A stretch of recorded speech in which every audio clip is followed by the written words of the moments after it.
हाय दोस्तों, मेरा नाम जय कुमार है और मैं एक काल बॉय हूँ। मेरा रंग साफ, कद 5 फीट 8 इंच, एकदम स्लिम हूँ। मैं दिल्ली में रहता हूँ। दोस्तों, अब मैं अपनी कहानी पर आता हूँ। बात उन दिनों की है जब मैं नया नया दिल्ली आया था, पर कहीं पर नौकरी मिल नहीं पा रही थी। मैं बहुत परेशान हो गया और मैं अपने एक दोस्त रंजीत के पास गया तो उसने मुझे कहा कि आप नौकरी के लिए परेशान क्यों होते हो, मैं आपको एक नंबर देता हूँ, आप मेरे बताए पते पर जाना और पैसे भी बहुत ज्यादा मिलेंगे। मैं रंजीत की बात से सहमत हो गया। उसके अगले दिन मैंने उस नंबर पर फोन किया तो उस नंबर पर मुझे एक महिला की आवाज सुनाई दी, जिसे मैं सुनकर घबरा गया और मैंने फोन रख दिया। फिर शाम को मैं अपने दोस्त से मिलने के लिए उसके घर गया तो उसने मुझे समझाया कि तुम्हारे पास कोई नौकरी तो है नहीं, तो फिर क्या करेगा, भीख मांगेगा क्या? आप कल फोन करके उसके बताए पते पर चला जाना और उनको कहना कि रंजीत ने आपका नंबर दिया है और पूछना कि मैं आपकी क्या मदद कर सकता हूँ। फिर अगले दिन मैंने 12 बजे पर मैंने फोन किया तो उसी महिला ने फोन उठाया, तो मैंने कहा कि मुझको रंजीत ने आपका फोन नंबर दिया है। तो उसने कहा आपका नाम क्या है? मैंने कहा मेरा नाम जय है। उसने मेरी उम्र पूछी तो मैंने कहा कि मेरी उम्र 22 साल है। तब उसने मुझे अपना नाम शिवानी बताया और पता बताया और कहा आप मुझसे शाम का 9:00 बजे मिलना।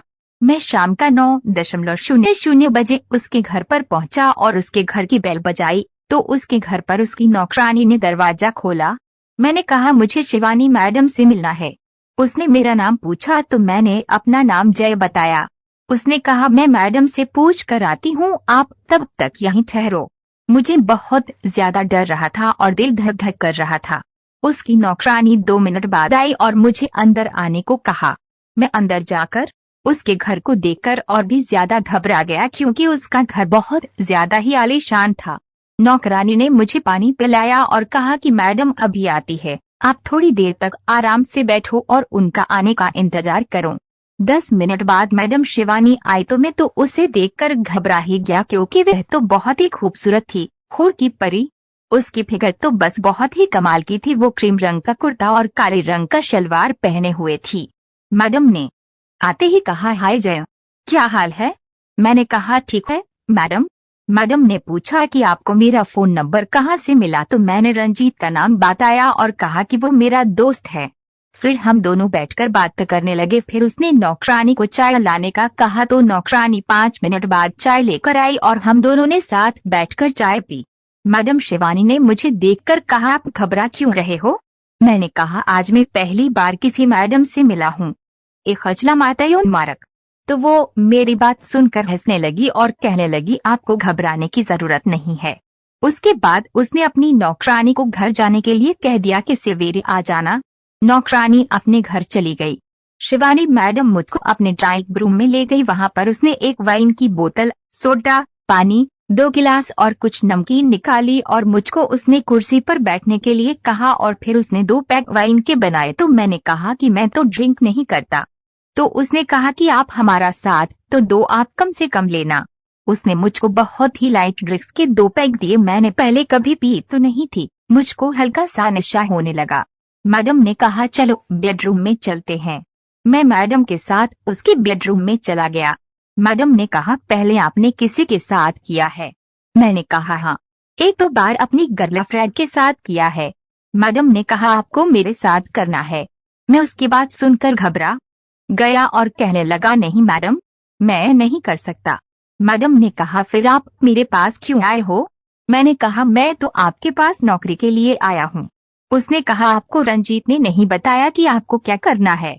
मैंने कहा नहीं, उसने तो यही कहा था कि आप मैडम से मिल लेना। मैडम गुस्से से लाल पीली होने लगी और रंजीत को गाली देने लगी, कहने लगी पता नहीं किसको भेज दिया। यह सुनकर मैं तो बहुत ही ज्यादा घबरा गया। मैंने कहा मैडम आप नाराज मत हो, आप जो भी कहोगी मैं वही करने को तैयार हूँ। तो मैडम ने कहा ठीक है। तो मेरी जान में जान आई और मैडम ने हंसकर कहा ठीक है चलो बेड पर बैठो। मैं बैठ गया। उसने कहा मैं चेंज करके आती हूँ, आप यहीं पर बैठो। मैडम शिवानी थोड़ी देर बाद आई तो उसको देखकर मैं तो हैरान रह गया। वह केवल बहुत हल्की नाइटी पहने हुए थी। वो मुझको देखकर मुस्कुराई और कहने लगी आपने पहले किसी औरत को ऐसे नहीं देखा क्या? मैंने कहा मैडम नहीं। देखा तो है, पर आप जैसी अप्सरा को नहीं देखा। आप तो परियों से भी सुंदर दिखती हो। मेरी बात सुनकर वह खिलखिला के हंसने लगी। अब मेरी भी जान में जान आ गई। उसने मुझे कहा, आप मुझे मैडम मत कहो, मुझे सिर्फ शिवानी कहो। मैंने कहा, जी अच्छा। शिवानी ने कहा, जय तुम क्या देख रहे हो? मैंने कहा, कुछ नहीं। वो हंसकर बोली, जय जब तुम कुछ नहीं देख रहे हो तो तुम्हारी पैंट क्यों ऊपर की तरफ उठ रही है? मैंने सोचा कि कहीं मैडम गुस्सा ना करने लगे तो मैंने पैंट निकाल दी। मैडम ने कहा, आप पूरा ओपन हो जाओ। मैंने शर्ट और बनियान भी उतार दिया तो शिवानी के चेहरे पर अजीब सी मुस्कुराहट दिखाई देने लगी और मेरा शर्म के मारे मेरा बुरा हाल हो रहा था, क्योंकि मैंने पहले कभी भी किसी के सामने कपड़े नहीं उतारे थे। मैंने कहा, शिवानी जी, आपने मेरे तो सारे कपड़े उतरवा दिए हैं, पर आपने अपने कपड़े तो पहने हुए हैं। आप भी तो अपने कपड़े उतारो शिवानी जी। शिवानी ने कहा, आप ही उतार दो ना। फिर मैंने उसके कपड़े उतार दिए। शिवानी ने कहा, जया आप सोचते बहुत ज्यादा हैं, काम कुछ कम करते हो। मैंने कहा, नहीं मैडम, ऐसा कुछ भी तो नहीं। शिवानी ने मुझे अपनी बाहों में भर लिया और कहने लगी, आप मुझे ऐसे मजा दो कि हम दोनों सब कुछ भूल जाएं। मैंने कहा, शिवानी जी, आप जो कह रही हैं वह ठीक है। और मैंने उसके होठों पर अपने होठ रख दिए और शिवानी के होठों को चूसने लगा। तो अब वो मस्त होती जा रही थी। कहने लगी, जय तुम मेरे अंदर समा जाओ, आप जैसा जवान मुझे अभी तक मिला नहीं। मैंने कहा, शिवानी जी, आप तो शादीशुदा हो, तो फिर क्या आपके पति आपको संतुष्ट नहीं कर पाते हैं? शिवानी ने कहा, मेरी शादी को 6 साल हो गए और मुझे आज तक कभी भी वो शारीरिक सुख नहीं दे पाए हैं। बस उसके पास तो पैसा ही पैसा है और उसी के पीछे लगा रहता है। हफ्ते 10 दिन में ही आता है। मैं अकेली ही रहती हूँ और जब भी आता है बस उसको काम ही काम नजर आता है। कभी मैं उनको कहती भी हूँ तो वो इस काबिल ही नहीं है कि वे कुछ कर पाएं। मैं चाहे कुछ भी कहीं भी करूँ, उसको तो इस बात से भी ऐतराज नहीं है। मैं बस अपनी प्यास ऐसे ही आज आपसे बुझवा रही हूँ। जय आप भी अपने बारे में बताओ कि इस लाइन में तुम कैसे आए? मैंने कहा, मैं नौकरी की तलाश में भटक रहा था तो रंजीत ने इस काम के बारे में मुझे बताया और आज मेरी पहली कॉल है। तो वो ये सुनकर और भी ज्यादा खुश हो गई और मेरे से लिपट गई। अब वो मस्त होने लगी। उनको देखकर कोई भी ये नहीं कह सकता था कि वो 28 साल की होगी। मैं अपने को बहुत ही खुशनसीब मानने लगा कि पहली ही कॉल पर ऐसा माल मिल गया जिसके लिए मैं क्या कोई भी कुछ भी करने के लिए तैयार हो जाए। मैं उनको धीरे धीरे सहलाने लगा। फिर मैं जो काम के लिए यहाँ आया था वो काम शुरू कर दिया। शिवानी काफी खुश हो रही थी क्योंकि उसको बहुत दिनों से ये नहीं मिला था। मैंने 3 से 4 बार किया, फिर मेरा काम खत्म हुआ। मैंने शिवानी से पूछा, बाथरूम कहाँ पर है? तो शिवानी मुझको बाथरूम में छोड़कर आई। फिर मैं नहाने लगा तो कुछ ही देर में बाथरूम के दरवाजे पर ठक ठक की आवाज हुई और साथ में शिवानी की आवाज आई, जय मैं आपके लिए तौलिया लेकर आई हूँ, प्लीज दरवाजा खोलो। मैंने दरवाजा खोला तो शिवानी ही तौलिया लेकर दीवार के सहारे खड़ी हुई थी।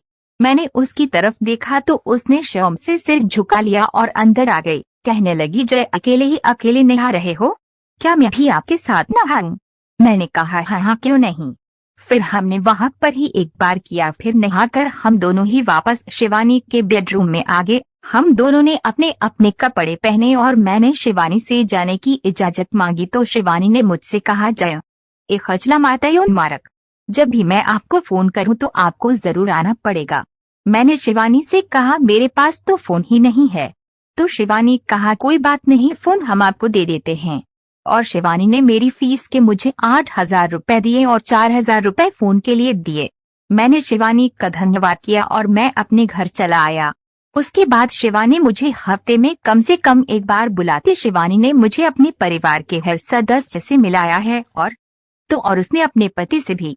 शिवानी का पति मेरी बहुत इज्जत करता है और उसने मुझे नौकरी भी अपनी कंपनी में दिलाई।